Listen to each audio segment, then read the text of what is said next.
tantrum like that, man. You know what I'm saying? Right, right. That was kind of, especially when you didn't won with him and things like that. I thought that was I thought that was a little cheap shot, man. I thought that was a little cheap shot.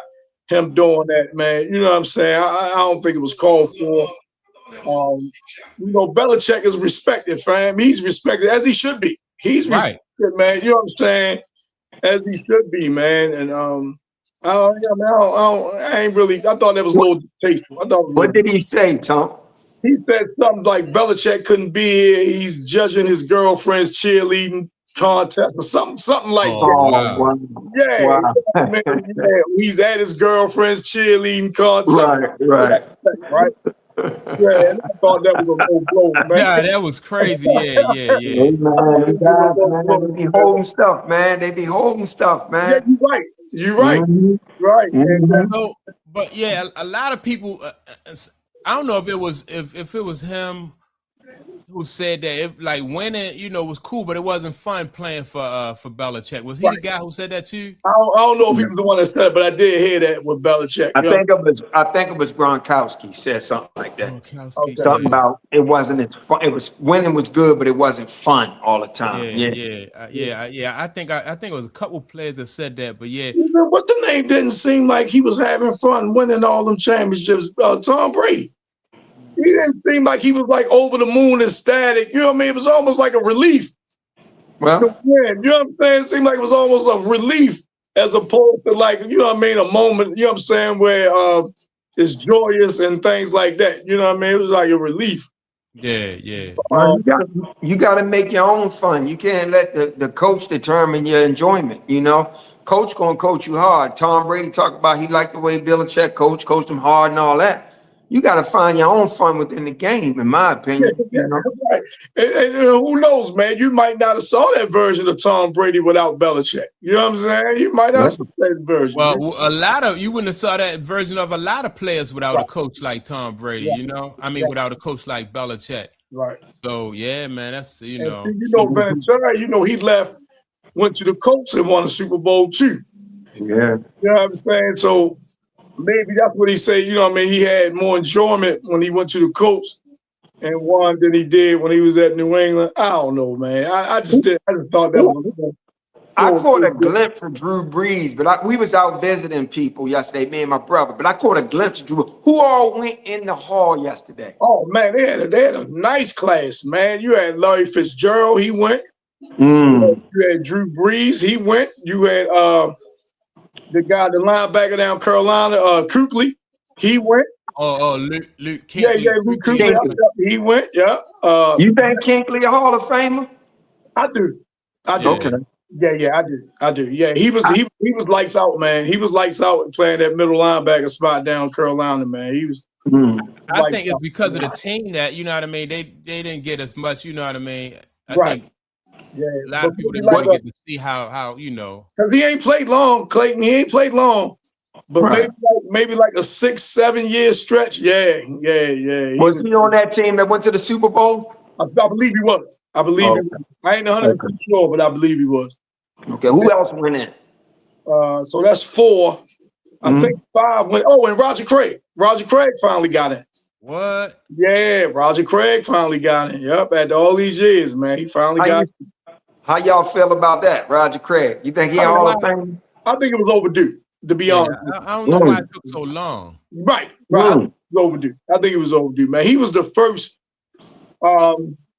that I can remember that being that dual threat back. He the first one to do that 1,000-yard receiving and rushing.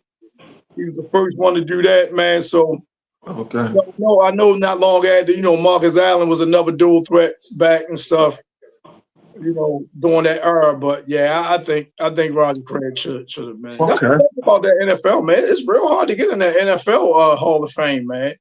Yeah, I see. Look how long it takes. Well, some of the Hall of Famers are complaining that it's getting easier.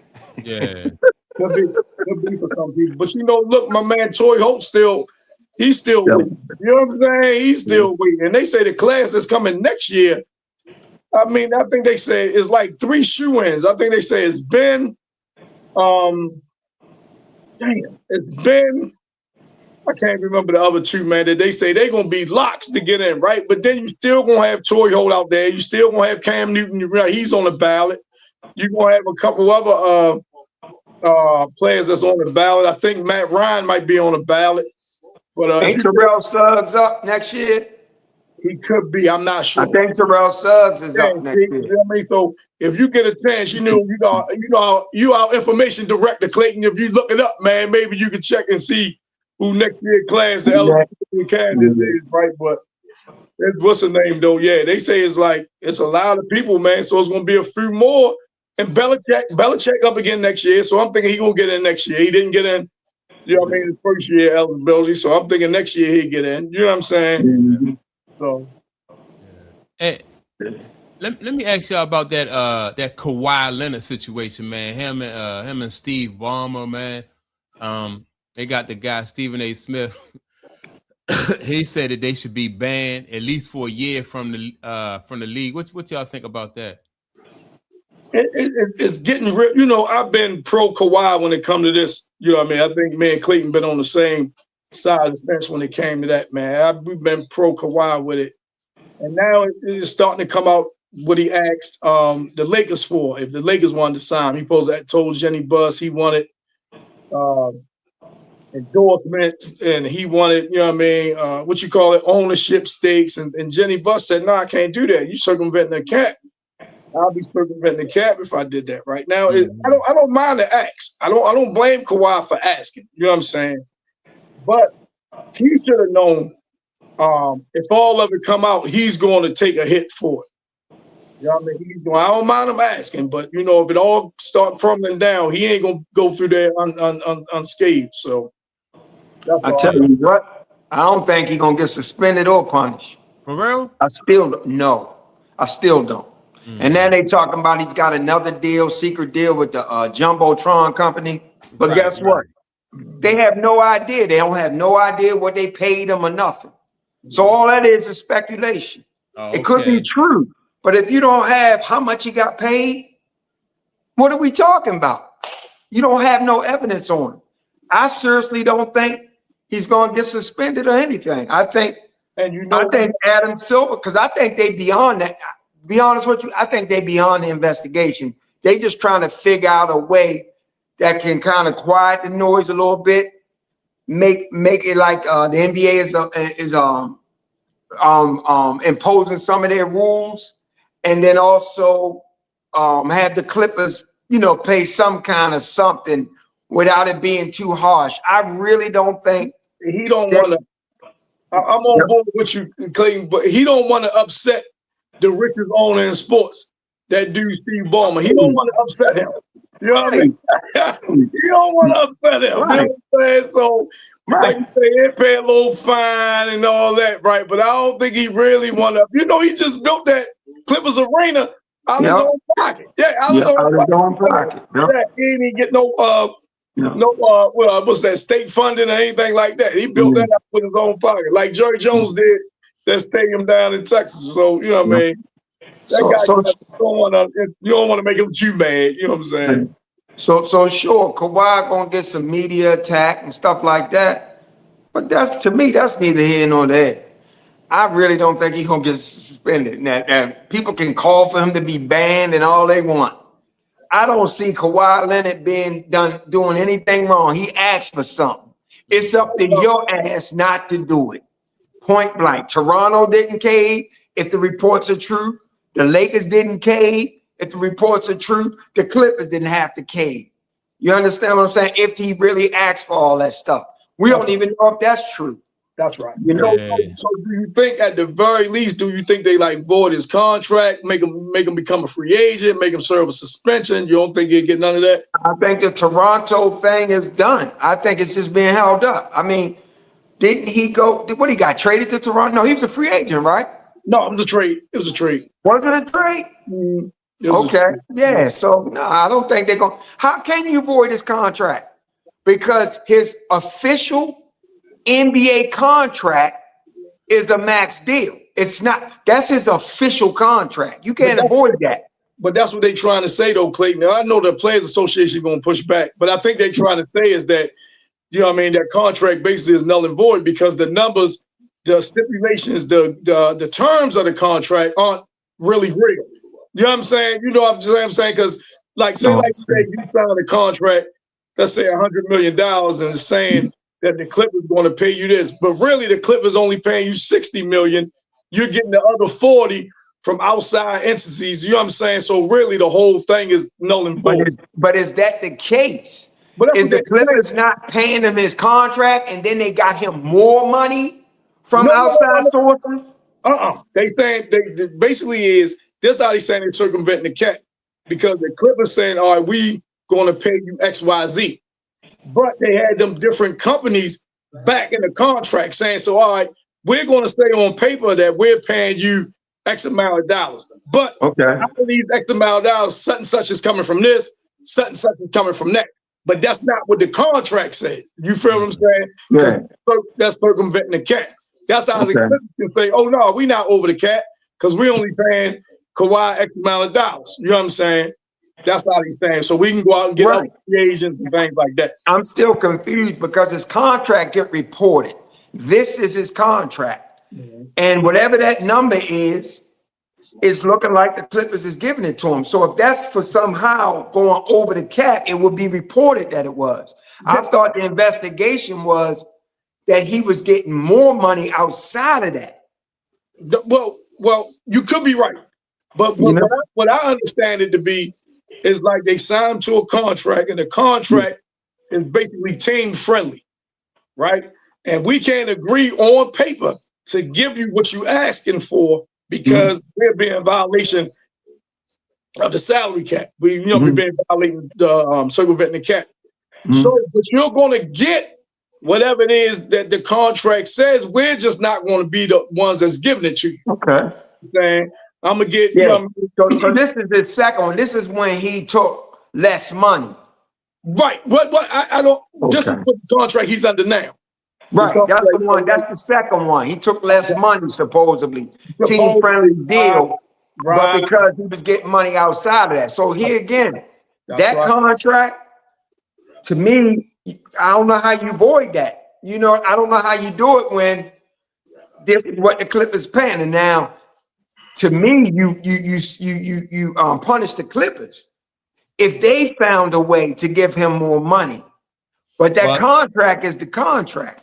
Shout out to Mike TV 9920. Mike TV says that they basically trying to avoid that luxury tax. Okay.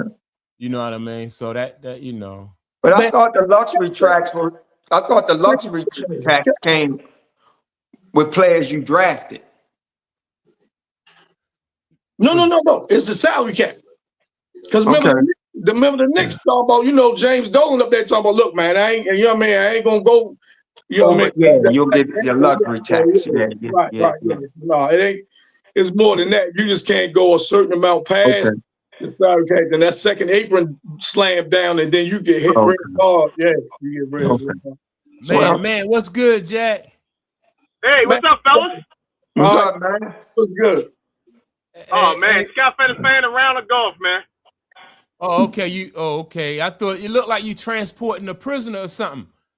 Nah, man. I just sometimes I drive my work cruiser because I'm going on my way to work. So okay. All right, that's what's up. How y'all fellas doing today? Great sports day, man. Great sports day. Yeah. We talking about this situation with Kawhi Leonard and Steve Ballmer. They talking about coming down pretty hard on. They talking about a year banishment. I don't know how that's gonna hurt the owner. How you can banish the owner for a year, but he just won't have no day-to-day operations. That's all.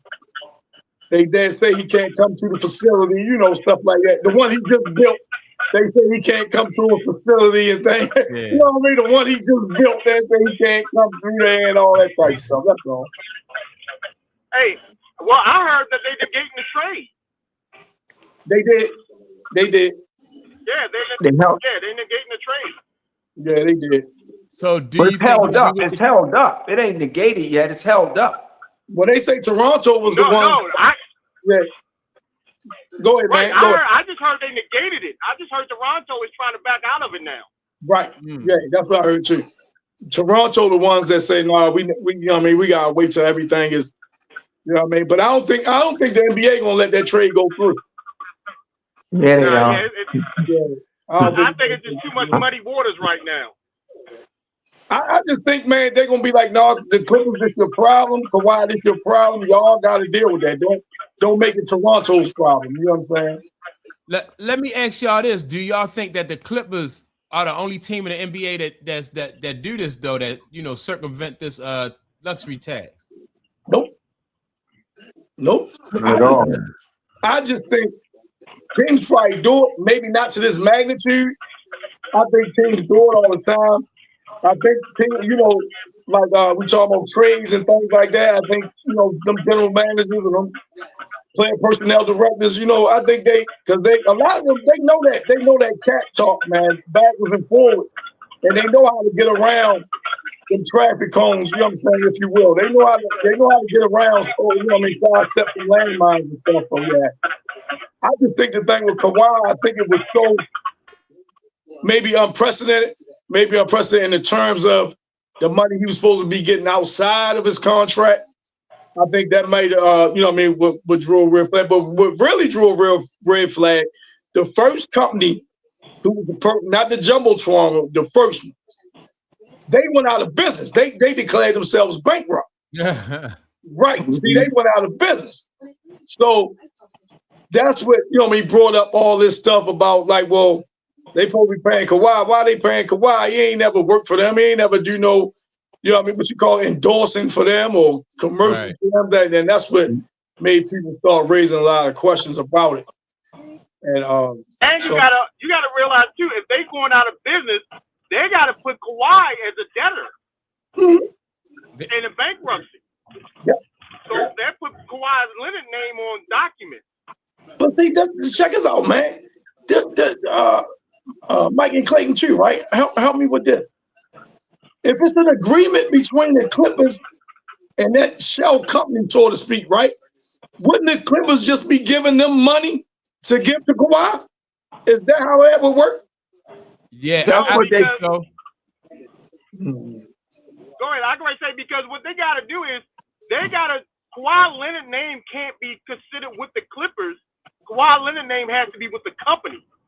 So it has to be the company paying Kawhi Leonard and not the Clippers paying Kawhi Leonard. No, it was both, man. It was both. Right, that's what I'm saying. So Kawhi Leonard will be a debtor to that company when they file bankruptcy. See, that's supposed to be the whole violation, Tom. That the Clippers was giving that company the money to pay Kawhi. But it was funneling that money to the company. They funneled that money to him through the company, right? So it still was coming from Steve Ballmer, right? But these are fake companies, right? Yeah. At least one of them. But here's my thing: if Kawhi has a sponsorship deal with you, that's up to you to make him sponsor something. If you're not having them do anything, that's on you. Now, I know they found the trail, they followed the money, and it's going back to Steve Ballmer. But officially, it's a sponsorship deal, officially. And to me, here again, I'm telling you guys, Kawhi ain't going to get no suspension, and that trade going to go through. Watch what I tell you. I'll be surprised about the trade going through. I'll be surprised if he ain't punished. I wouldn't be surprised. The problem with that is, let me say this, fellas. The problem with that is if they putting it down as Kawhi being sponsored by that group, then that can't count in the Kawhi Leonard contract. That's what that's what we was just saying, man. That's what we was just saying. It can't count. Right. Sponsorships can't count towards your contract. Right. So if it was funneled through, then it's a negated contract. Right. That's right. But you got to have that smoking gun to show it. Well, but they do. That's the issue. I don't think they do. I don't think they do. Could the smoking gun be like taxes though? Like when you're like, all right, so if you on record for getting paid from two different companies, you still have to file taxes on that money, or else Kawhi really in some big trouble. Yeah, but it's a sponsorship deal. See what I'm saying? Officially, So what I'm saying, what I'm asking you, Clayton, you saying you don't think they have it. Well, they have enough information to know this was going on, though. They had enough information to know what's going on, but they don't have the real smoking gun. Like, it caused an investigation. Just like with this Jumbotron company. They have no idea how much money that company gave him. So what I'm saying is it's enough to create an investigation and all that, right? Yeah, red flags went up. It looked like some wrongdoing. Yeah, you got that. But you don't have a smoking gun to officially condemn Kawhi. But if that company, listen, if that company, they filed bankruptcy, so their books are open now. So if they show them that we didn't have, let's just say they supposed to be giving Kawhi $25 million a year. Right. Right. And if their books are showing you don't even bring in enough to be able to pay Kawhi $25 million a year, where's this 25 coming from? And if it comes out that is being funneled from Steve Ballmer to them to pay them, that is it. That's what they got. That's the concrete. They got to find that. They got to actually find that evidence of that money being funneled to the company. Also, remember, the company couldn't pay him all the money. They still on record owing him money. Right. So to your point, Tunk, if it looks like he can't pay him, well, it's evidence that they can't, because they're on record owing him still money, $7 million. But see, hold on. We were forgetting one thing here. The NBA is releasing all this information. The NBA is the one that's policing this story. It ain't like the federal government or something like that. It's the NBA policing it. If there's going to be something that's going to be brought down against the team, the NBA is going to bring it down. So if they don't have the smoking gun, why even release the story? That's what I'm saying, man. But the NBA put it out. Right. The NBA didn't release the story. That dude broke the dude broke the story.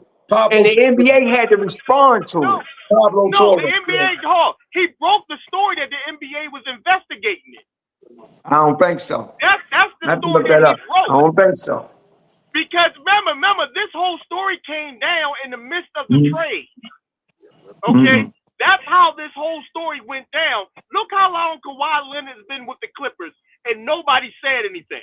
And then as soon as the trade goes down, then everybody's looking into Kawhi Leonard's contract. Actually, the first company, that happened way before the trade. That was during the season it came out. Yeah, remember?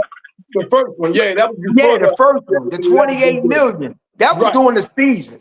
Right. And Pablo Torre broke that story. Right. And because it was all in the news and everything, I think the NBA had to respond to it and start investigating. Now, this new story happened after the trade. Right. In my focus of it, the NBA was already investigating it, and Pablo broke the investigation. They were already investigating that contract. Other owners, because listen, you know the NBA. There's been shady ways of working around contracts. It happens in every sport. Okay, it happens in every sport. If the NBA knows it's happening, it's all about catching the team that does it the worst. Because they know everybody does it. And now the Clippers is catching it the worst. And what's going to happen is the fallout is now they're going to have to look at every team's financial books to see what they're hiding. They don't want to do that. No, they don't want to do that. Absolutely don't. They don't want to do that. I don't know. Because they know every team is hiding money somewhere.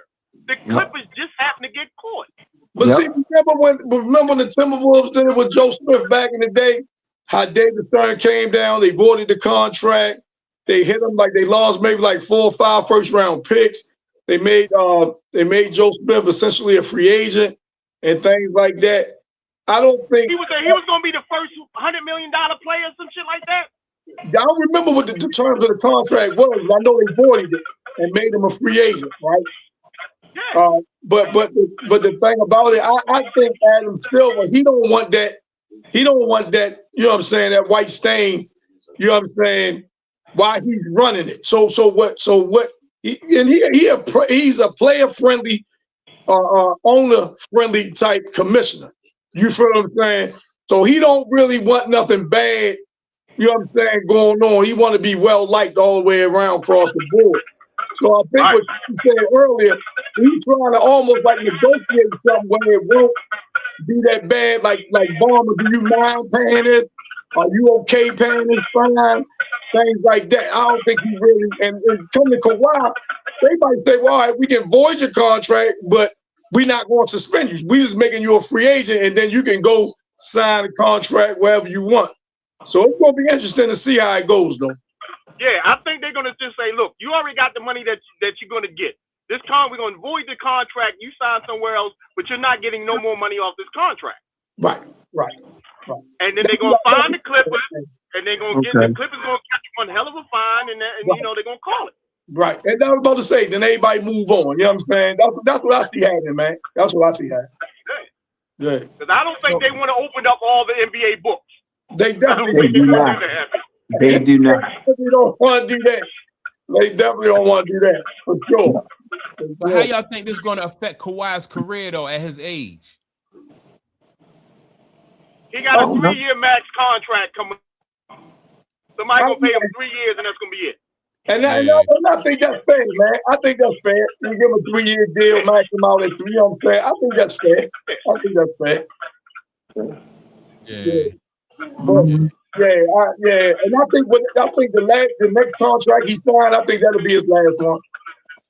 Yeah. I think that'll be his last one. I think he'll sign a 3-year deal with an opt-out in 2, and then he'll do that 1 year contract where he says goodbye to everybody, and that'll be it.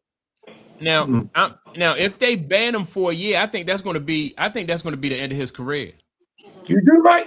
Yeah, I think that'll be the end of his career. I think if they ban him and the owner, I think he's going to take the hardest hit because I think his career over with. I think the up in players, age. What you say, man?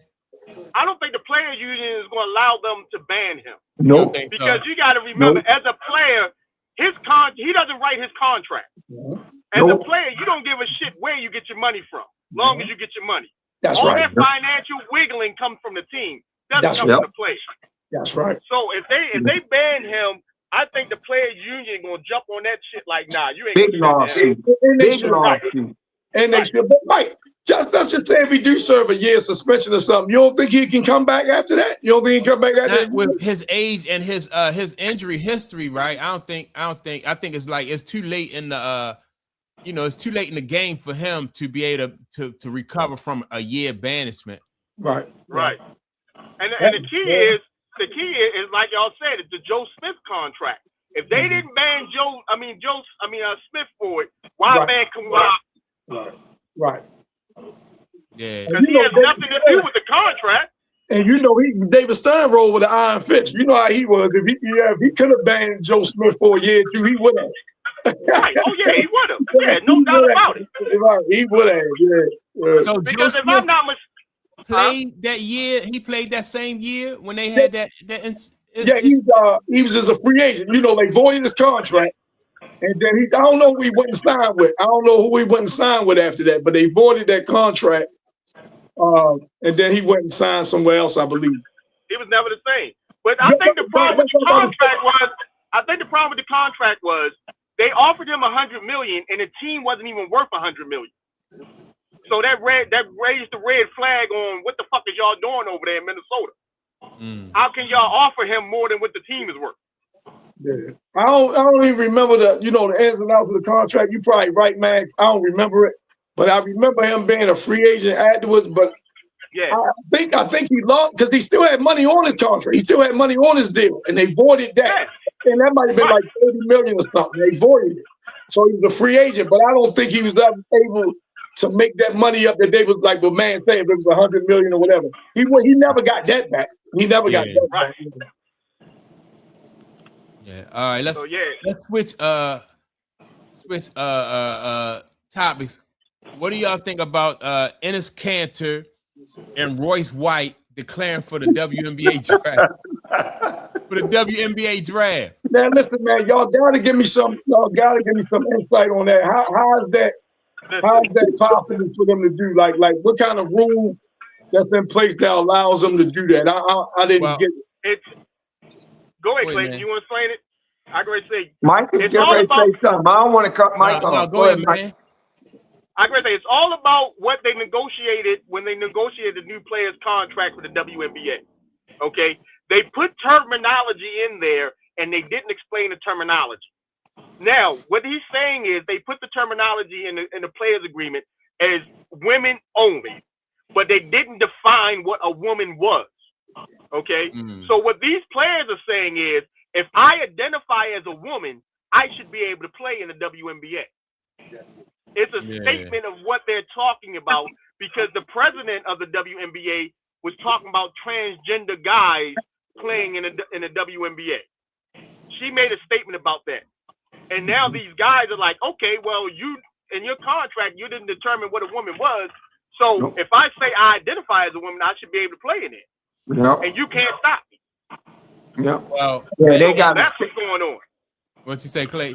They got a statement that the NBA put out a statement. They all inclusive, and stuff like this. So what those guys are doing is they calling them on it, you know, in a sense. Yeah, And Royce White said if they deny him his draft eligibility, they could be facing a huge lawsuit. But I think that's all just a political move, just to shine light on how silly the WNBA is being, talking about it's okay for transgenders to play, or not putting a hard line in the sand, saying, you know, biological men who transition can't really play in our league. They trying to include them somehow, you know. And I think that's what this is all about. It's all political shit, man. Yeah. And that's what I said. Like, Enes Kanter, like you said, Clayton, Enes Kanter and Royce White just making a point. You know, because you do have some women in the WNBA saying, you know, I don't have an issue with, you know, with biological men playing in the WNBA and all that stuff. Really, like, and they calling them out.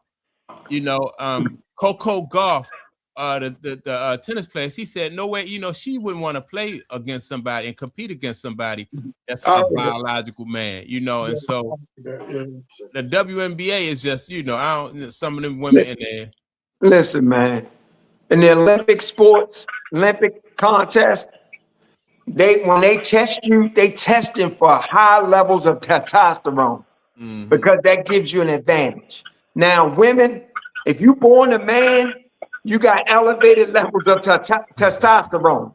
Even if you transition, you can't change that. So that gives you an unfair advantage against a woman because she don't have those levels of testosterone. That's why that boxing Olympics, that's why that was so harsh and ugly, because you got testosterone in you. That's what they test for. People be taking extra stuff to boost their testosterone. So these WNBA women, man, it's like, what are we even talking about? I just don't get that. Yeah, I don't get, like, and it just seems like they want to be political and you know, just for the sake of being political, you know, like there's real causes out there. And some people are tired of the WNBA taking up all these causes anyway. And then you're going to take up something like this, you know. You on national TV. You on national TV last week. Great game. You got the Lynx and the Fever. All that talent on the court. And what hijacks the whole thing? Cheryl Reeves in this T-shirt. Trans kids belong. It's just they shooting themselves in their foot, man. I'm serious, man. It's ridiculous, man. It's just ridiculous. Every week is something different with them, man. It's like every week is something different with them, man. That's not basketball. That's not basketball. That's not basketball. This week is gonna be Dejanay Carrington, Clothesline, and Sophie saying white privilege. That's what this week's gonna be. It's always something every week. Every week. We've been saying it since the WNBA started getting popular. It's poor leadership at the top. That's all it is to it. It's poor leadership. They did not have to get into the argument about transgender people. They didn't have to get into it because they had nobody that's transgender trying to get into the WNBA. So it was no need to make a statement about transgender. Why even touch it? Did you guys see the woman playing in the Euro League? Transgender, it's one in the league. And over there dominate. Can't play, but dominate. It's video of it. It's video of it. And then, but if they ask you about it, if I'm the leadership at the top of the WNBA, if they ask me about that young lady at the guy or Europe that's playing right now, I'd have been like, look, it's not in my league. I don't have to deal with that issue right now. That's right. Yeah. Right. Yep. That's right. And the media set them up with this because what happened was back in February, Sophie did an interview and they talked to her about that and she made a statement. So now they wait for the season to start a few weeks ago or whatever, month ago, and somebody asked her about the statement she made in that article back in February. And she said, well, I said what I said, and now it just took flight. It's all an issue. It's all talking points. It's ridiculous, man. I'm serious. It is absolutely ridiculous. After the end of this year, I think she's gonna get fired. They're gonna cut ties the commissioner. Engelbert, she's done. Yeah, she's done. Cut ties with her at the end of the year. Bring somebody in there that knows how to because in the WNBA now, you got to play politics. You have the popularity now. You have the stars. Now you got to understand how to play politics with what you have in your pocket. You got to be media savvy too, man. You got to be media savvy too. You know what I'm saying? That's why I said politics. Yep. Yeah. Let me ask y'all this to Tunk's point, right? Because it's not even about basketball with these leagues, you know, and attention. Like, is that the new way now? Is to like draw attention through, like, by any means necessary, talking about any political cause and you know, is that the way, you know, like Donald Trump made a statement. Donald Trump made a statement saying that he was going to get buy a team and put all gender men on the team or women on the team. Okay, when the president of the United States make a statement about that about your league, okay, you need somebody savvy and smart enough to be able to combat that statement with a good remedy. Okay. She just did not have it. She's fumbling the ball right now. Okay, and that's what's bringing even more statements about the situation, and that's why they're in the place that they are in now. Okay, if you want transgender women to play in your league, you say it, you stand by, and you roll with it. If you don't, you say, look, this is an all-women's league, and you have to be 100% woman. DNA test. If we got to do that, that's what we got to do. I don't know why that's a problem to say that. That's exactly. Yeah, that's right. That's common sense. Yeah. Mike, I don't think it has to be the new way because they got attention. They got attention. 24, all of a sudden, all this attention come in. So you don't have to, but they constantly still trying to lean into using their platform to be activists or stand up for this cause or be all inclusive. They can't help themselves. They don't have to be. And now that's hijacking what's actually happening in the duck. It's a transitioning happening. The guards are starting to take the game away from the bigs and stuff like that. And you got an exciting product on some of the teams. And they taken away from that with this nonsense, man. The games are starting to be a little exciting. Some of them, not all of them, but the games are starting to be exciting. But you doing this nonsense, so cause I've been checking some good games lately. What's up, man? Yeah. And let me ask you a question: how excited would you be for the first woman to play in the NBA and actually score points? I wouldn't be. Yeah. And that's what I'm trying to get at as a whole picture. You know, we're going after women playing in the men's league and men playing in the women's league and all that. We need to be able to just celebrate the leagues itself. That's why they're different leagues. You know what I'm saying? I mean, let's consider this. What if somebody 19 years old decide to play in a little league softball tournament? Right. You know what I'm saying? If y'all start doing this, why not just merge the NBA and the WNBA? Well, man, you know what? When I first started doing this, man said something like that a long time ago. I don't know if you remember, man, because after Sabrina went against Steph in the 3-point, he said, I wouldn't be surprised at some point the leagues merge. Yeah. because we're going too far into why somebody can't play in this league. We're looking at the reason of why they can't play instead of trying to celebrate the reason why they can play. I'm sure there's some women in the WNBA that can shoot the ball better than some dudes in the NBA. Absolutely. You know what I'm saying? Absolutely. Now that defense, like you said, because of physicalities, that men are usually stronger, faster, or whatever. You know, it put a woman at a disadvantage. But shit, if you leave a woman wide open, I'm sure she can hit the shot. You know what I'm saying? Yeah. Let me ask y'all to because Retro asked this a second ago. You are for trans kids, right? And so I think I feel about like kids being able to trans anybody. I think they should wait until somebody like 18 or 21, like whatever the legal age for somebody to be an adult. Like, you know, certain decisions people I don't think you should be allowed to make while you are a you know, a minor. Even if you like you say, Clayton, a kid. You know what I'm saying? Like you say, a kid. Right, you're right. So, you know, that's just like you can't drink, you know what I mean, to your certain age. You can't join the military to your certain age. So, you know, if you want to transition after you 21, you know, then that's different. But like, you know, wow, you know, I don't. Even with that, man. I think that's force fed on people right nowadays, man. I think that's force fed. You got kids, man, don't even know. You know what I'm saying? The match their outfits to go to school, but you gonna burn them with a decision like that, man. I think that's too much, man. I really do. Listen, I'm gonna tell you this, and this is what I get from the situation, the feeling.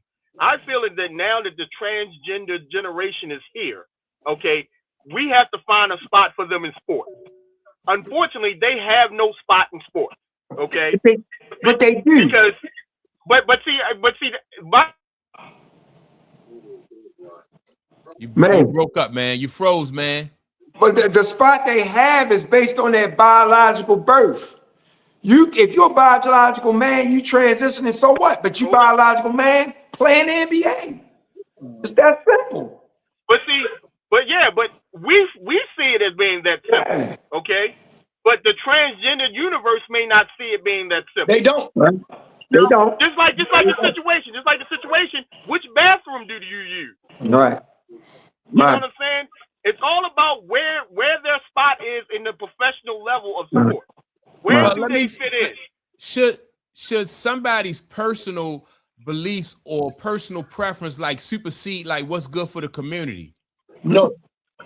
And that's, you know, and that's how I feel about it. All right, so if you identify, it don't really matter like what you identify, but you know, like you if you're a grown man, you know, you can't be, you know. But that's discrimination though, isn't it? Yeah, that's true. I mean, that's what the whole equality is all about. We shouldn't discriminate for somebody. Discrimination in some cases, though, like when you discriminate like that, that's not a bad thing, though. Yeah, like Retro's saying, you don't want a boy in a young girl's locker room. I don't look at that as discrimination. That's just setting some boundaries and stuff. You know what I'm saying? Or a full-grown man walking into the women's bathroom. A woman's locker room, absolutely. That's right. But let's put it out there where it needs to be. If I'm transitioning from a man to a woman, shouldn't I be in a woman's locker room? No, I don't know how that whole operation goes. When you transition and you're no longer going to have your male organ, you don't have your male organs. Like you said though, Clayton, like you one thing you can't get rid of is that testosterone. Is that right? testosterone? So, yeah. You know, like you know. Right, and that's what and that's my whole point of the situation. They need a spot. They're looking for a spot in professional sports. Well, where do we fit in? Designed specifically for them. For them, exactly. Design a league specifically for them. But the problem is, it's not enough for them. You only had 2 teams. You know what I mean? Right, it ain't enough for them. Small league. And I want to know, Retro, who was the trans woman in the WNBA in 2023? Yeah, I'm interested in knowing that too, Retro. Like, who was the person? Like, what team was they on? Were they on? Yeah, let us know, please. I didn't know that. I never heard that either. So yeah, enlighten us all, Retro. Enlighten us all with that. Yeah, for sure. I'm gonna tell you this: in sports, basketball is gonna probably be the first crossover sport that we really see a woman become a professional in. Probably so. because basketball is just the easiest of the three major sports. Okay. Now you might see it if you ask for it, you might see it in soccer, but basketball is the easiest transition for a woman to become a professional in a male dominant sport. But until the women break over into the men's sport, it's always going to be controversy if the men break into the women's.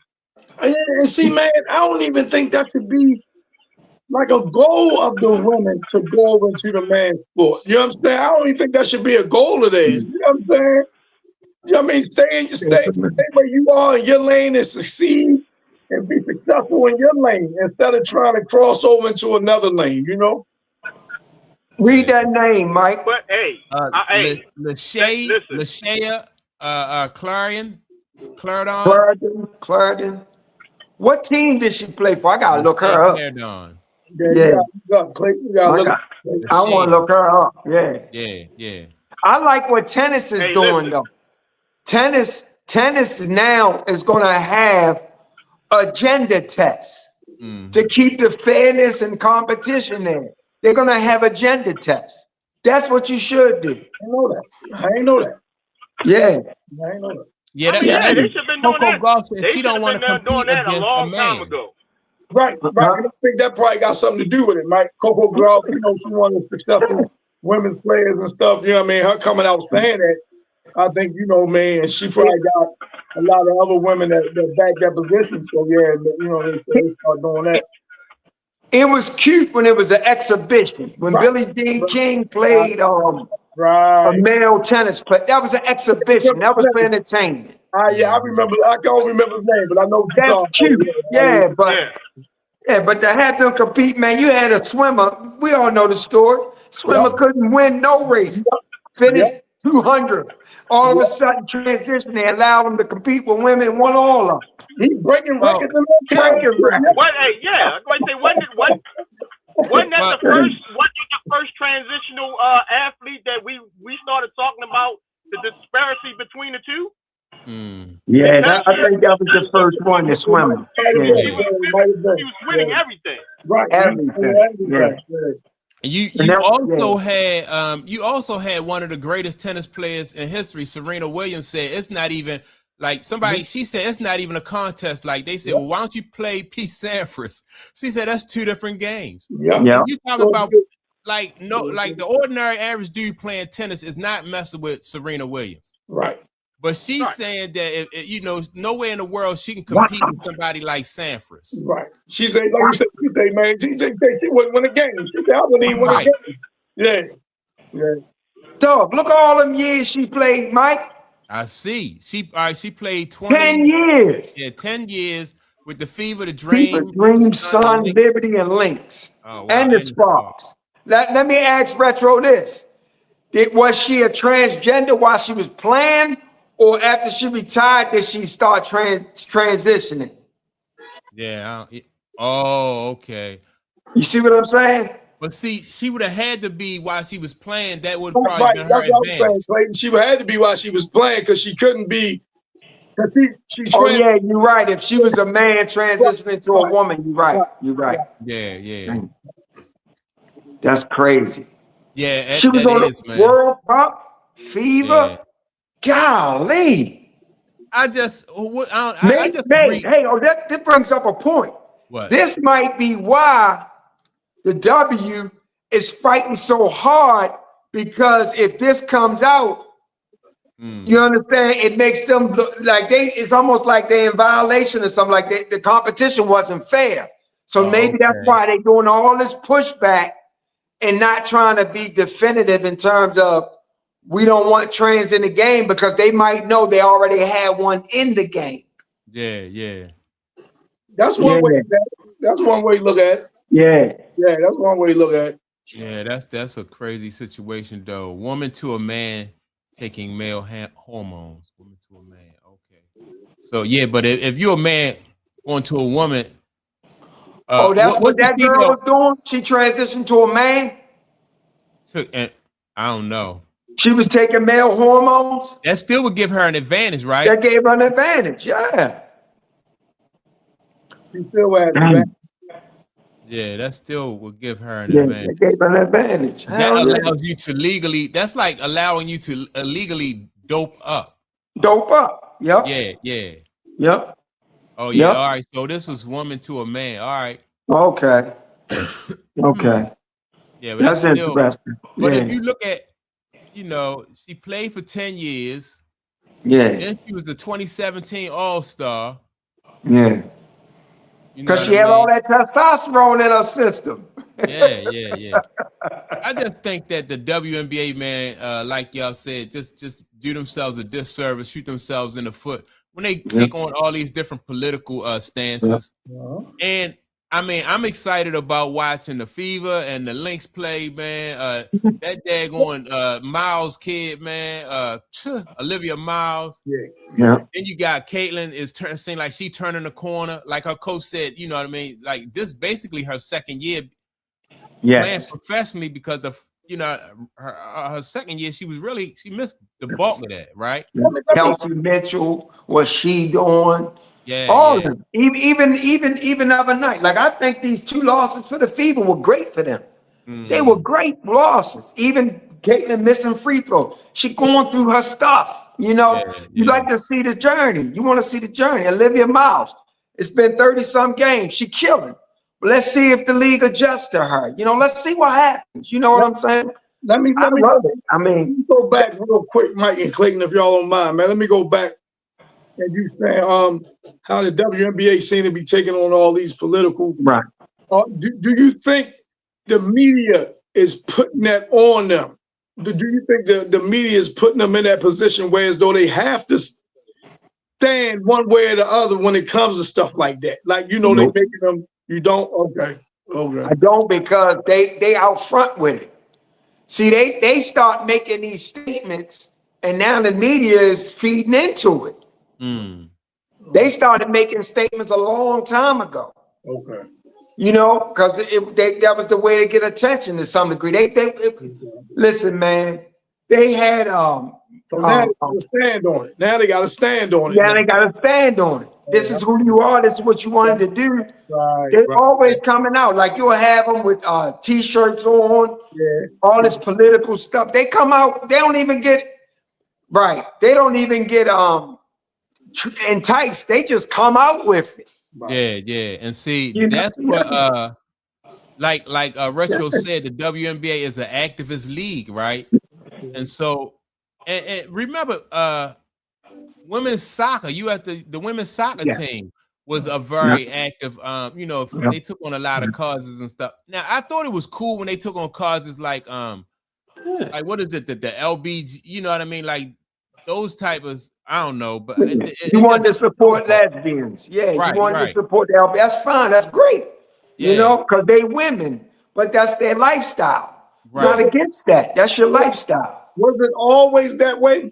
Was it all? I'm talking about with the WNBA. Was it always that way that they was active, like an activist league? Was where they always that way?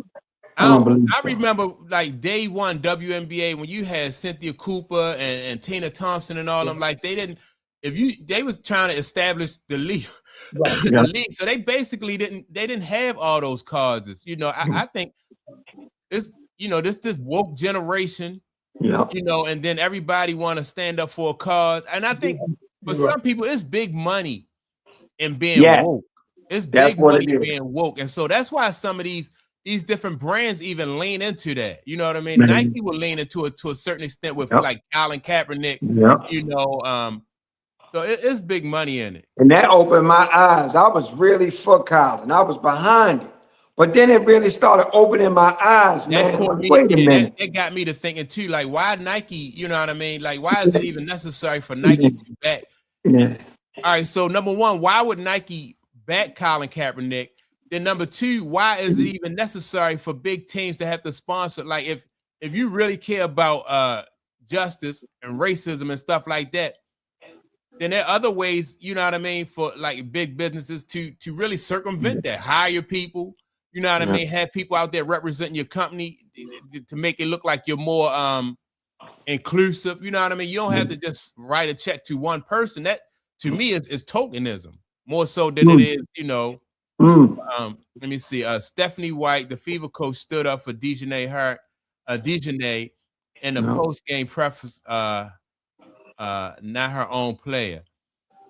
So did you see that play with Dejanay? Yeah, I saw the clothesline. Yeah. I saw Stephanie White comments too. Yep. What you thought about Stephanie White comments? Well, Dejanay used to be a player on her team when she coached Connecticut. She was like, Dejanay, play her butt off, and I don't think she intentionally went for the clothesline. I just disagree with it. I thought it was very intentional on Dejanay, because Dejanay been crashing out lately. She crashed out on Alyssa Smith, put her business out in the street. She was cheating on everything, all this stuff, man. Yeah, I heard about that. It's getting exhausting, man. It's getting exhausting. Yeah, tell her they reversed, they rescinded that technical.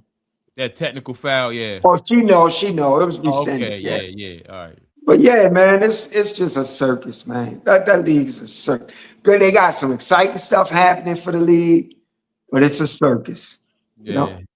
I think too, people seeing how much money Black Lives Matter generated. The people that organized that, man, they had a mansion and all this other stuff.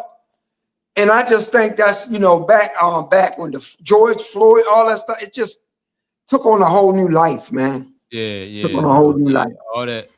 It's I just I said, it's big money and being I'll say something else. What people don't realize is you got Jewish funding in some of these activist groups. So to be honest with you, some of these people are getting paid to represent the other side. You know what I'm saying? It's a whole division, distraction, divide and conquer. They're getting funded, man. The NAACP used to get funded. I say it's always been that way. Yeah. And that's why like when you go to support these leagues, you gotta see like who's sponsoring them. Yes. You know what I mean? And like Tunk said, when I realized that, so the NAACP back in the day was getting sponsored, by certain, But absolutely. Just look at APAC now with all them politicians in their pocket, how they, giving all that money to them different across the aisle. They don't care if you're Democrat or Republican, as long as they get their agenda across, they don't care. They don't care. And the country is divided, and they don't even realize that both sides, they break bread at the end of the day. Man, it's all phony. Everything goes back to an entity, one entity, a faceless entity. I always say, Clayton, pockets on the same pair of pants, boy. Pockets on the same pair of pants. You know what I'm saying? Yeah. And everybody divides. That's why I don't do all that stuff, man. Right. I was so pro Kaepernick in the beginning, but then I started realizing something. I went to the Million Man March. I was so pro that. Listen, love Farrakhan and some of the messages and stuff, but when you really start researching stuff and you realize what's really going on, you start taking yourself out of that shit. The main thing you can do is learn more about yourself and affect the people around you. That's what you do. March, that was great. That was great for us. The Million Man March was great. It was great. Yeah, that was great for us. And it was great. Yeah, I'm gonna leave that there. But look though, right? Going back to the Nike thing. Yeah. See, they back Kaepernick because, like I said, I don't even think that they agree with what he was taking a knee for, but they knew him taking a knee would bring on a lot of different attention. It would bring on a lot of different opinions, and Nike wanted to be a part of that. They wanted to be a part of that, like what I'm saying, like Mike, you said it before a few times. As long as it's, attention, good or bad. As long as it's attention, I'm good with it. And I think a lot of companies, they okay with that. They okay with that. Even if you see Nike, you're gonna have half and half. You're gonna have half that's against them. You're gonna have half that's with them. But still, the ones that's against them, they still showing up with Nikes on. You understand what I'm saying? They still showing up with Nikes on. So I think Nike just wanted to be in that mix.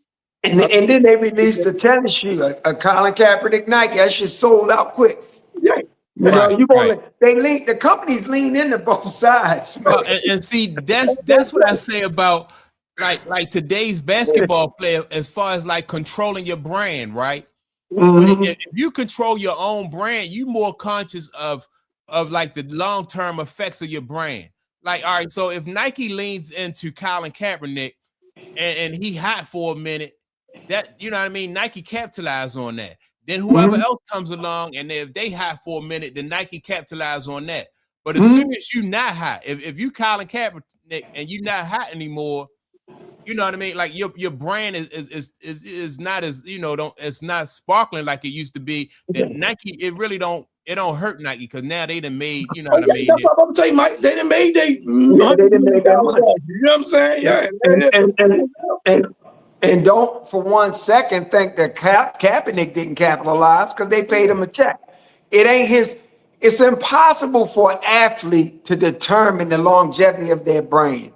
Well, it's impossible. It's just well, based on let me their counter field. that by saying this, right? Because I always talk about like if basketball is where your bread is buttered, right? And you put everything you have as an individual player to cultivate that, and people appreciate you as a basketball player. We see Michael Jordan now, he still benefits from what he did as a basketball player. Now, you gotta be careful about your brand. But that's what I was going to say, Mike. You can't control your appeal. Your appeal is just what it is naturally. No, everybody had a Michael Jordan appeal. Right? No, well, I'm just saying, if you got 3 fans because you played your hardest from playing back, then it is what it is. Everybody not going to be Michael Jordan, but you better off having 3 fans than aligning yourself with the corporations, and then when they finish with you, you don't have no. Some players choose the corporate route, and they just, you know, they want to be polarizing. But they need to. Yeah, some of them need to do that. Some of them need to do what? Even get paid, huh? Some of them need to do what? Choose the corporate route? Some of them need to choose the corporate route. Some of them. Absolutely. I don't disagree with that machine behind you. I'm talking about Nike. If you got that machine behind you, you just said, Clayton, that you can't determine. I forgot how you said it, but you can't. Your appeal. How you appeal. Right. You can't as an individual. But if you got that machine behind you, that marketing machine behind you, that's pushing all the right buttons and getting people to stay. Right. To stay. You know what I'm saying? Getting people to stay entertained or engaged. And you know what I'm saying? That helps tremendously. But Nike, these corporations don't get in bid with you until you show that you have some kind of thing that's trending. And now they jump on it, maximize it, get paid, give you a check. But your longevity, that's something between you and God. What God put in you and your appeal and your charisma. That's all I'm saying. No, I agree with you. So the thing is, the word you use is trend, right? And so that's what Nike is riding the trends. And they're in a position where they can, you know what I mean? They can hop on a wave, and then when the wave finished, then you know what I mean? So it's up to the individual though to maximize and think about your you know, and I think you do have, it's like selling your soul almost. You know what I mean? Like you gotta be the person that you gotta think about your brand, your name long term. Like you don't get out there and whatever your name is, you don't get out there and disparage and bring shame to your name. You know what I mean? You get out there with the intent of holding up your name in the best way that you can. Right? Yeah, I understand that. That's a true statement, but I'm just saying that this whole thinking that a player can necessarily create his brand if he don't have some type of something that makes the people gravitate to him. That's in the days era, people are showing their charisma. The public is gravitating to that, and now the corporations want to get in big. So that's always been the case, but now they're doing it through social media. Go ahead, Tom. So no, let me pivot to another company who I thought they at one time I think they was right behind Nike, and that's Under Armour. Right? That's Under Armour. Now Under Armour, they done took a hit. You know what I'm saying, the last 3-4 years, man, where they, you know what I mean, their stocks are really down and things like that. Right. They cut contract with Steph, and he let Steph out of his contract and whatnot. What happened with them? What happened with Kevin Plank and his Under Armour? What happened with that made them go the opposite direction after having all that success for years and years and years? You know what I'm saying? And then they I ain't gonna say they tanking out, but they really going in reverse. What happened? They didn't have an athlete. They didn't have an athlete that gave them that sustainability. The Steph Curry was good and everything, but they didn't have something or somebody that drew the attention of the masses. They couldn't compete after a while. The first thing Shaq and them trying to do, they tried to find an athlete that had mass appeal to sign the Reebok to rebuild it. So they went, they grabbed on Angel, they grabbed different players, but you got to have that person that has that charisma that people are flocking to. And then you do business with that person that gives you that. Michael Jordan's charisma and his appeal dealt Nike that hand. Nike recognized it, but that's what dealt Nike that hand. And they did some great campaigning around it. Remember when Under Armour first came in, it was really like sports apparel. It was sports apparel. Yep. They really wasn't tied to one particular athlete. And they actually had Ray Lewis too at one point. They sure did. Yeah. They sure did. I remember. Yeah. So they really wasn't tied. I think they kind of got away from sports apparel and started focusing more on shoes. On shoes, okay. And I think that's when, like you say, Steph, he had that marketability and thing, but it wasn't enough to sustain them. Yeah. Like, you know what I'm saying? Yeah, man, Michael Jordan, you'll never come close to nothing like that. But that's the one of one. Yeah. Right. You won't have, but they didn't have that one athlete who could, could carry. And I think a lot of alliances that Kevin Plank made, I think it hurt him. You know what I'm saying? A lot of alliances. He decided, politically he started to, hitch his wagon to different people and things like that. And I think that hurt him. Stuff like that. He had to sell off some real estate and things. It went down, kind of fast. But let me say this: it looks like that, right? But I think bigger picture too. Part of that is you have a tennis shoe, a merch war going on with Nike, Under Armour, Adidas, Reebok, and all them, right? Yeah. And so Nike, there's some things that Nike do behind the scenes that put these other businesses in positions where as though they can't compete, right? Nike is just so far ahead and just has so much money.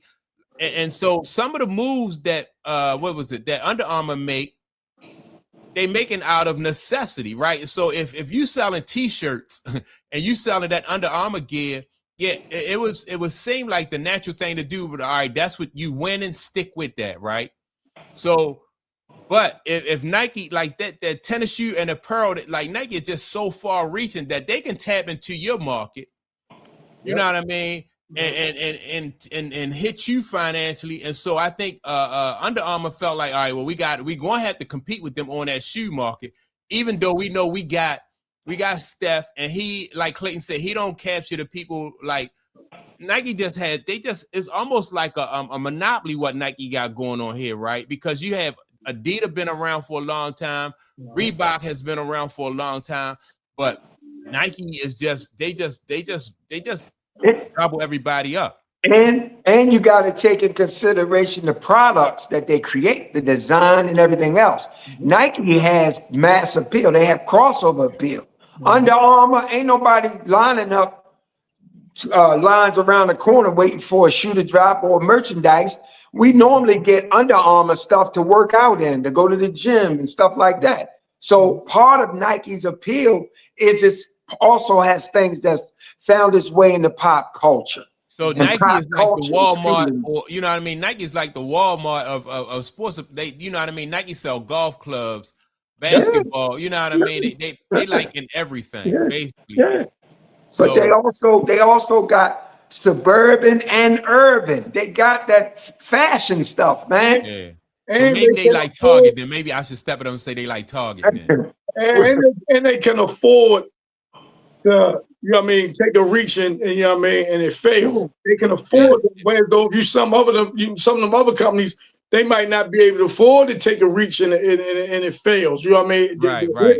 The hit is more significant on that particular brand. You know remember, Nike dipped their toe in that into that golf club. You know what I mean? They want to compete with Galloway and all those companies that, you know what I mean, specialize in golf clubs. Right. Now, the smart thing with Galloway, they didn't try to compete with Nike. You know what I mean? They stick with their golf apparel. Right. Nike couldn't compete with Galloway. Huh? Nike couldn't compete with Galloway. Well, they tried with they Tiger. tried. They couldn't compete though. They got their little stuff out there, but Galloway is the staple. Yeah. Right. But Galloway didn't fall. Galloway didn't take the bait either. Didn't have to. Yeah. Right. Yeah. So. Yeah, that's the standard. Let me stay in my lane, and you know what I'm saying. We don't worry about what Nike doing on this front. Even with Tiger, you know what I'm saying. Even with Tiger winning all those tournaments, winning the majors, and he being the number one man with Nike, you know what I'm saying. The other companies, Wilson was another one. Wilson was another one in the golf. What's the name? Yeah, they just like, look, we just want to stay here. FootJoy, you know, a lot of them, you know, you don't really hear them outside of golf staples. You know, you go in the golf store. You'll see FootJoy shirts and they have pants and golf shorts and the golf shoes like that. You don't see them everywhere. Right, yeah. And so sometimes and they stuck with it. What you say? Right. Sometimes when you try to expand beyond your niche, that's a cause for destruction. They wind up. Absolutely. See, that's what I was getting at with Under Armour. That's what I think they should have kind of stuck with. Stayed in their niche. What they did well, man. I think, like you say, when you venture out and you try to do something different, and it's fun taking chances and things like that, you know, but let me stay here in this lane where I know I'm successful. You know what I mean? You know, they redid because you know he went to Maryland, so you know they redid Maryland Stadium. They did their uniforms and stuff. Just Bill Knighton was doing out Oregon. You know, and they gave Dunbar a new field down there. They gave Milford. Mervo too, I think. Mervo one. I know they did. I know Dunbar got a new. No, definitely got one. Dunbar got one. Milford got one. I want to say Owens Mills got one. Yeah, it's a few of them. Clay. Yeah, it's a few of them. Yep. So yeah, man, it's crazy. Yeah, it's just interesting to see because, like I said, one time I think they had got the number 2 for sports apparel and stuff behind Nike. I think they had got as high as number 2. I'm not sure. Well, I know one thing. I love Under Armour stuff to work out in. I ain't even gonna front. I love it. No, I love Under Armour spread it. Now they got this other company called. Y'all heard of Lululemon? Yeah. And they entered that market that Under Armour is in with the type of gear that takes like the sweat away from your body. You brought up Lululemon, right? Right, yeah. And to be honest with you, Mike, they not small and they're not just using influence. They went public. They got stock. They got national TV commercials. Yeah. They not just small. No. Now they not. Yeah. I never heard of them. I got you. That's because that, you know what I mean, that don't appeal to us. I think a lot of younger people are now, you know what I mean, hey, appreciate you tuning in. Thanks, Retro. Retro, and good to hear from you, Retro. Always a pleasure. Always a pleasure. Yeah, enjoy the rest of your Sunday. Indeed. Hey, we're not gonna be on here for too much longer, but before we leave, I want to talk. You brought up Jalen Hurts, right? Right. And like he never seemed to get any respect. I like Jalen Hurts. What you think? I like Jalen Hurts, man. You know, they had some segment. I didn't even watch it for the record. Just a few weeks ago. But they had a topic, man, on one of them shows on ESPN. I think it was Mike Greenberg's show, and they say who's most likely to lose their job this season, Jalen Hurts or Lamar Jackson? And I'm like, man, are you kidding me? Yeah. Are you kidding me, man? I say that. Why is that even a topic? I say you got one guy that's been to 2 Super Bowls. One was the MVP in one, and the one that they lost, he still outplayed Patrick Mahomes. Then you got Lamar on the other side, 2-time MVP. I think he made Pro Bowl 6 times, All Pro 3 times, something like that. Why wasn't Justin Herbert on that list about losing his job? You know what I'm saying? Why wasn't Trevor Lawrence, who I like? Why wasn't he on? You know what I'm saying? Is losing his job. I just think, man, it's a bias out there against Jalen Hurts, man, and I think it's unfair. And I don't know where it comes from, man. This brother humble. He shows up. You know what I mean? You ain't gonna hear no bulletin board quotes out of him during the week.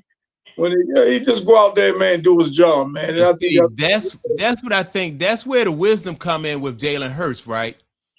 Like the media is going to try to throw you out there and chew you up, but when we talk about Jalen Hurts, like sports fans talk about Jalen Hurts, we talk about what you just said. We talk about his accolades and what he did on the field, right? Yep. He don't give us any more other ammunition to say anything other than that, right?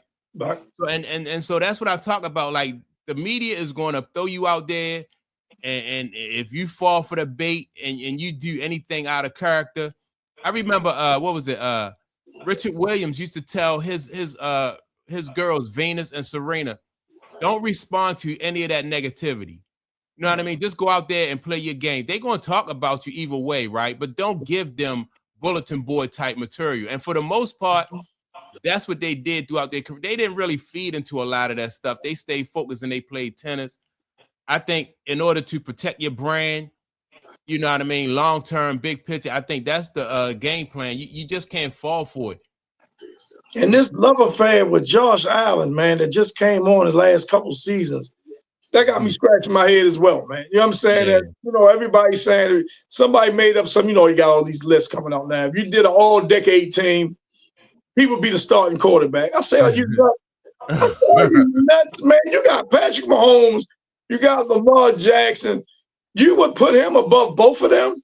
I'm like, man. I would put Josh above Lamar. You'll put okay. That's fair. You wouldn't take him above Patrick Mahomes, right? No. Me. And I don't even like Patrick Mahomes. Me either. You know what I'm saying? But it's all where does love affair with I wouldn't put Josh above Matthew Stafford right now. Right. I would. I'm saying. That's what I'm saying, man. But they media, as we all know, they can make you or break you in a sense. They can make everybody fans of you, and they can turn everybody against you. You know what I'm saying? So everybody now, Josh Allen this, Josh Allen that. Last year was the perfect scenario for Josh Allen to make a run to the Super Bowl because Patrick Mahomes wasn't in there, Lamar wasn't in there, Burrow wasn't in there. So that was a perfect, perfect scenario for him to make a run in the AFC and get you the championship, get you the Super Bowl. He ain't do it, man. I mean, but with all those turnovers he committed, right. To me, they still should have won that game because I think they got robbed on that last play. That wasn't an interception. What happened, Clayton? I don't remember what happened. They threw the ball downfield. It's Denver. They went up, and it was both guys had it, and it came down to the ground. If both guys got possession of the ball, it goes to the receiver once they hit the ground. That's not an interception. Yeah. Right, but they ruled it an interception, and they didn't overturn it. I think they would have won that. They would have won that game. But last year, it was on him. He had all those turnovers. But I do give him a lot of credit because the one they should have beat the Chiefs, defense let them down. So I don't buy into this whole because Lamar ain't in it, because Patrick ain't in it. Joke. Your team got to get there, man, and it takes all those guys. So. That whole thing, now his talent is serious. You can't front on his talent because to me last year, the Bills only had him and the running back. The defense wasn't all that great. They didn't have no top-notch receivers. You know what I'm saying? A lot of times he would run, he would throw. He does a lot for that team. So his talent is up there. He is a hell of a quarterback. But they had Stephon Diggs last year, right? No. Stephon was in New England last year. Gotcha. Yeah, so he with the Command. He with Command. He with Jalen Daniels. He went back home. Well, Yeah. And I watch out for them. But yeah, man. So I don't buy into all that stuff, man. But I just don't like the Jalen Hurts. Now with Jalen Hurts, he plays winning football, man. Right. So to me, that's all he doesn't play outside of himself. That's and that's what I like to see. Right. You know, he might not be the drop back guy, but he plays winning football. That's right. That's why I think that's all you ask for. That's why I think the narrative that the media try to put out there about him, I just don't think it's successful. Like, if you're a football fan, you're gonna say exactly what y'all saying. You know what I mean? He played winning football. You know what I mean? So the media try to nip at you to get you to bite. But for the most part, man, people just, they go by what they seeing on the field. Let's go out west, right, to San Diego. Now, what y'all think about Justin Herbert? You mean LA? Yeah, why they said out west? You know what I'm saying? I'm just saying. Yeah, I got you. Why it wouldn't be, you know what I'm saying? Why his job wouldn't be on the line? Why it wouldn't be a make or break year for him and things like that? You know, well, some people in the media is starting to question him. You know, they are. Well, they really are. But let me ask y'all this about him though. Do y'all think he's in the top half? Y'all think he's like a top 15 quarterback in the league? Because I think if you're not, I can see you people talking about your job being on the line. If you in the bottom 10, you know what I mean?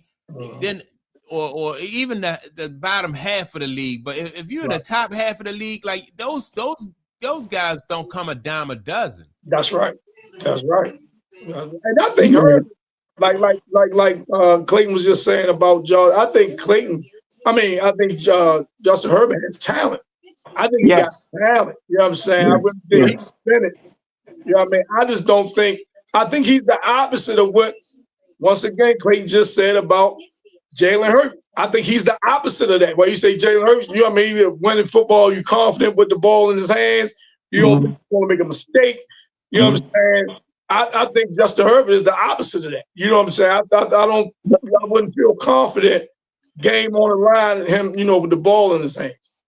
I think his coach put him in bad positions too. I think they so enamored with his throwing arm and his how he can throw that they get carried away with it. I don't think he needs to be dropping back, throwing 40 times a game. I think they need to establish a run game and let him play off play. Almost like what New England did with Drake May. They protected him to some degree.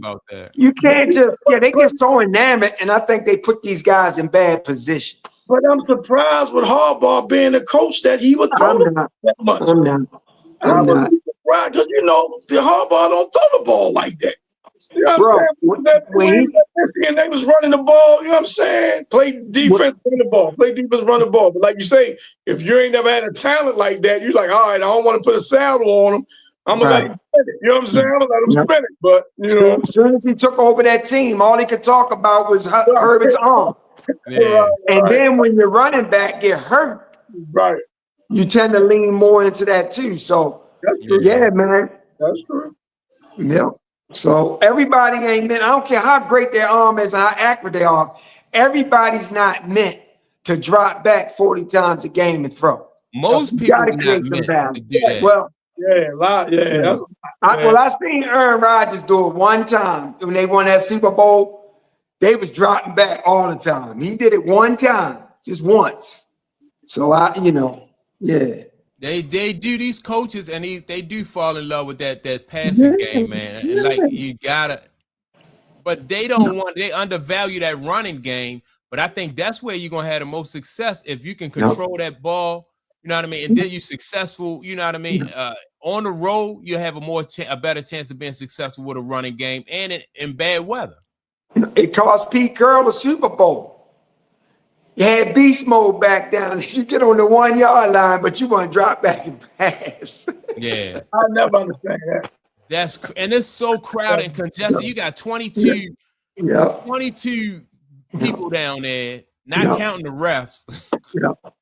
That area is just so congested. Like you say, if you're going to throw it, you throw it to the back pylon or something like that. You don't throw it over the middle where all that traffic is, like you just said, Mike, and then you throw it chest high. You throw it to the ground when somebody got to be laying down to catch the motherfucker. You know what I'm saying? You don't. That was just.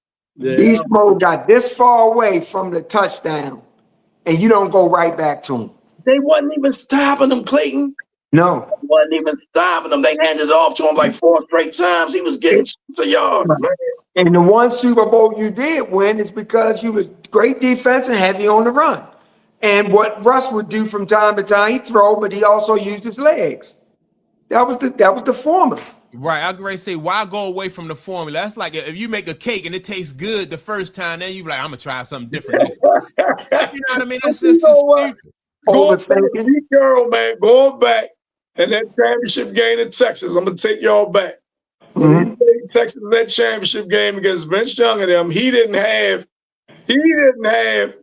my man. What's my man name? 25. Reggie. They took the Heisman from Reggie Bush. He didn't have him in the game. He didn't have him in the game. It was like a 4th and 1. You know what I'm saying? He didn't have him in the game, and they got stopped.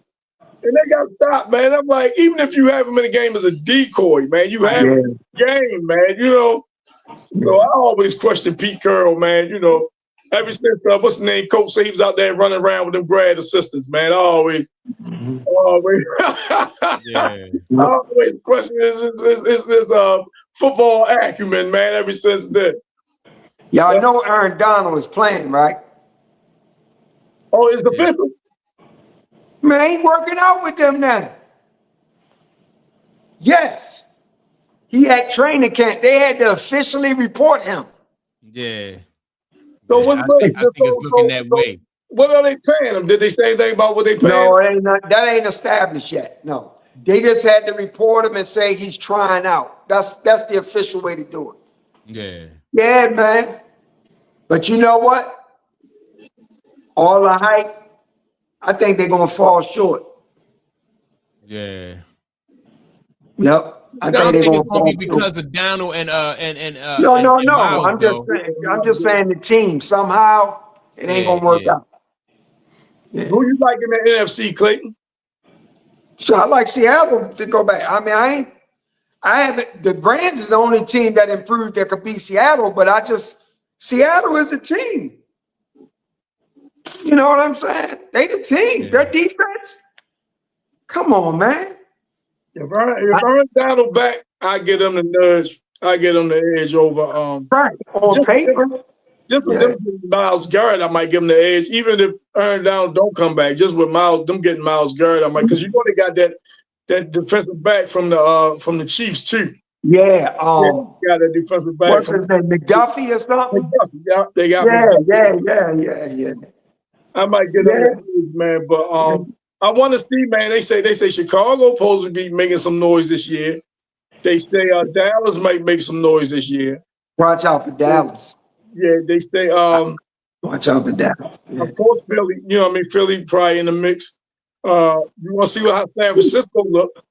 Yeah, I mean, after their coach crashed and shit, they say he was in the car getting some head or whatever. Shanahan, you know what I'm saying? See how he found back, see if his play calling is back up top tier, whatever. And if that dude McCaffrey can stay healthy as well as Purdy, be healthy, you know what I'm saying? So we're I'm not sold on Chicago, even though they had a great year and Cleveland had a great year. Okay. A lot of that was coming from behind, spectacular plays. I want to see if he can play on schedule, on time. Right. And then, when the game calls for some of that, he do it. No, that's a good point. That's a good point. He hasn't shown me that yet. Yeah. That's a good point. And what about y'all boy Baker Mayfield? Now, man, D'Angelo was talking about this yesterday. So he's supposed to cut off all negotiations, right? Yeah. But they only want to give him a 2-year deal. Yeah. He wants something a little bit longer. You know what I'm saying? And I can dig it. I can dig that, right? But if they come back with the years, because I don't even think it's the money per year. I think it's the years, like the length of the deal. Well, I think they came back maybe like 50, 52, 53. Can't you still can't they still, like, no contracts is still not guaranteed. They could be like, all right, we're going to sign you for 75 years. They don't mean they're going to hold on to him for that long. You know what I mean? You're right. But that guaranteed money matters too. Right. Yeah. He got one more year this year, and then they offered him a 2 year. So basically 3-year deal. He wants a little bit more security. So he said they just making it hard on him. because I might have a great year. And y'all, he just talking his shit, boy. I'm like, okay, Baker. If he go out there, like you say, if he go out there and he plays, and then, like you say, they got to up the ante, so to speak. They got to, you know what I mean? They got to come back with him hat in hand and like, man, name your price. The thing with Baker, man, he got to avoid them injuries. Yep. Yeah, Baker get hurt, and then he'll decide to play through the injury, and then he won't play well playing through the injury, and then they can say, well, look, you had a down year. But I think Detroit might bounce back. I think Detroit might bounce back. Their biggest problem is the coach. And He's a great coach, but he do some dumb stuff, man. Always going for it on fourth down. You know how many times that's got him in trouble last year? I know how many times he do it last year, like 9 times. I remember like that was a lot. And it kept getting him in trouble, man. It's like for the offense, man, he doing that shit on his own 27-yard line.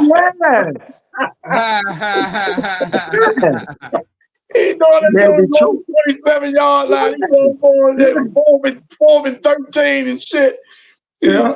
But what about Jordan Love in Green Bay? Now you know Micah on the pup list, so he at least going to lose the first 4 games with him, right? Yep. What do you think about Jordan Love? How you like him? How much y'all like him? He okay. I mean, he's a solid quarterback, but I'm right with you, Clayton. He all right. He all right. Yeah, I'm not blown away by him. Right. I'm not putting him up there, like you say, in the top third of the league. Nothing like that. He okay. Man, I want your man to have a good year this year, Clayton. I know that's your dude, man, but I want him to have him because I don't want him to lose his job. CJ Stroud. I want him to have a good year this year. Man. I want him to have a good year because whatever happened to him mentally, I know, he's gone. He's gone. He's gone. And it was like he had that rookie year, and then he kind of been on a downward trajectory ever since, right? Something happened mentally, man. Something happened mentally. Something happened, man. Well, you know, sometimes, man, you know, them defensive coordinators get paid too. They adjusted him, and he couldn't make the adjustment. You know what I'm saying? They took his strengths away, and then he couldn't make the adjustment, man. But it's like he ain't. It's almost like it's not even what they doing to him. It's like what he's doing to himself. It's almost like he out there shell shocked. He indecisive. Something going on mentally with him. You know, this year he came in, he cut the plaits out. Got regular haircut now. I don't know what's going on with him. That defense, though. Yes, you gotta take advantage of that, man. Yes, sir. Lights out, boy. That defense, lights out. I think if they'd have went to that other guy's bag up, they'd have won that game in the playoffs. What's my man against the Patriots? Yeah, who they coach? The dude. Who? Dang. The dude they used to play. For Houston. Black guy. Yeah. But he didn't make that, you know, he didn't make that switch, and you know, that's up to him. I ain't gonna second guess him. But I'm glad he didn't though, because that would have even made CJ worse. At least he got a chance maybe to come back mentally. You gotta stay what you got. So I guess you're right. But, yeah. You know what I'm saying? I wouldn't have been mad if he'd have pulled him though. I know you wouldn't have. Yeah, I wouldn't have been mad if he'd have pulled him. But you gotta take care of the psyche too, man. It ain't just, you know, because the backup is a backup for a reason. And you start doing that to your guy, you know, and you can ruin them forever. You know what I'm saying? Like say if I brought the backup in and he got us to win, the next game I still would have started CJ. I'll start him the next game. Yeah, but what would it have done to his confidence, man? Yeah, you're right, I guess. No, yeah. Yeah, you're right. So it's gonna be interesting, man. Yeah. But yeah. Anyway. Yeah, we're gonna see. Salute to the Red Furnace, man. You tuned in a little late. Bill's Mafia, huh? Yeah. I hear him. Yeah. I tell you what though, DJ Moore gonna help the Buffalo. You say TJ Moore is gonna help? No, DJ Moore, the wide receiver. DJ Moore. Oh, okay. Got him from the Bears. Yeah. Now you got Cook in the backfield. You got a steady wide receiver. It's gonna help them. Yeah. It's gonna help them. Your boy Danny Dimes, he back. Clayton, is Danny Dimes back? Danny Dimes. Yeah, he's quarterback up in Indianapolis. Remember, he used to play for Yeah, Daniel Jones back, I think. Yeah. He back? I think, yeah. They just gave Jonathan Taylor a new contract too. I saw that. Yeah. So I think he back. But the Colts, we'll see. Yeah. Right. But watch out for Buffalo, man. Watch out for them. Yeah. And watch out for Jacksonville. Because Jacksonville got there last year, won the first playoff game, then they lost to the Bills. They lost. They won, but how many games? They won like 13 games last year, didn't they? Yeah, something like that. Yep. And now you got your boy Hunter back. So I think they're going to keep him on one side of the field. Which is smart. Yeah. So it's going to be fun. It's going to be interesting. Yeah. Man. I don't know. All right, yeah. Hey, Clayton, I forgot to ask you. I meant to ask you last week. How what's the update on with Bump? Still in the coma, but they saying he got a lot of body movement. Okay. Yeah, but he's still in the coma. So yeah, it's constantly sending them prayers, man. Yeah, no doubt. Yep. Yeah. Yep, man. All right, man. All right, bro. Yep. Good show, man. Y'all enjoy y'all week, man. All right. Yeah. Likewise, You man. too. And good luck, man, with your family, Tom. That's what you do, y'all. Appreciate you, man. Y'all okay. All right, y'all take it easy. I want to thank everybody for tuning in. Make sure to like and subscribe. Don't forget to leave a comment. Let me see who tuned in. Want to thank Retro, Red Furnace. Who else we had in here earlier? We had a few people in here earlier. Mike TV. But make sure to tune in Sundays at 11 a.m. With that being said, man, I'm going to check y'all out next Sunday. Peace.